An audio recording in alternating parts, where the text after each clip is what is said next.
देखते हैं 7 number. If cosec A equal to में √2 दिया है तो हमें यहाँ देखिए 2 sin square A plus 3 cot square A by में 4 tan स्क्वायर ए माइनस कॉस स्क्वायर ए।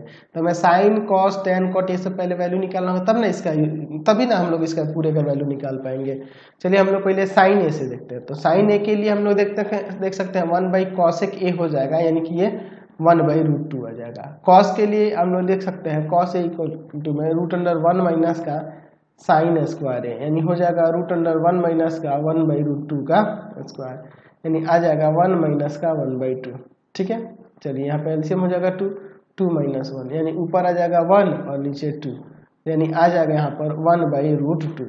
ठीक है, अब इसके बाद देखते हैं tan के लिए। देखिए साइन ए बाई में कॉस ए क्या हो जाएगा 1 बाई √2 बाई में 1 बाई √2 कैंसिल हो जाएगा, 1 आ जाएगा।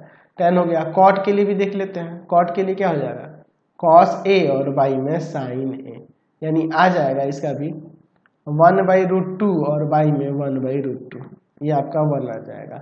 सब आ गया। अब इसके बाद हमें जो वैल्यू निकालना है इसका, इसको देखते हैं। चलिए अब हम लोग देखते हैं 2 साइन स्क्वायर ए प्लस का 3 कॉट स्क्वायर ए बाई में यहाँ पर 4 tan स्क्वायर ए माइनस का कॉस स्क्वायर ए। चलिए देखते हैं क्या हो जाएगा। 2 साइन स्क्वायर ए यानी कि आ जाएगा 1 बाई √2 का स्क्वायर प्लस 3 कॉट स्क्वायर ए, तो यहाँ पे 1 का स्क्वायर। अच्छा 4 इंटू में tan स्क्वायर, तो tan स्क्वायर ए, तो tan ए का वैल्यू 1 का स्क्वायर माइनस कॉस स्क्वायर ए, तो कॉस 1 बाई √2 है, तो 1 बाई √2 का स्क्वायर। चलिए अब इसको हम लोग आगे यहाँ पर सॉल्व करते हैं। 2 इंटू में 1/2 और प्लस का 3 आ जाएगा। नीचे देखिए 4 इंटू में 1 माइनस का 1/2। चलिए ये 2 से 2 कैंसिल, ऊपर आपका आ जाएगा 3 और 1 4 हो जाएगा, और नीचे 4 इंटू में ब्रैकेट में देखिए एलसीएम होगा 2 माइनस का 1, ये 4 से 4 कैंसिल 1, तो 1 बाई में 1/2 पलट जाएगा आपका 2, यहाँ से आंसर आ जाएगा। समझ गए।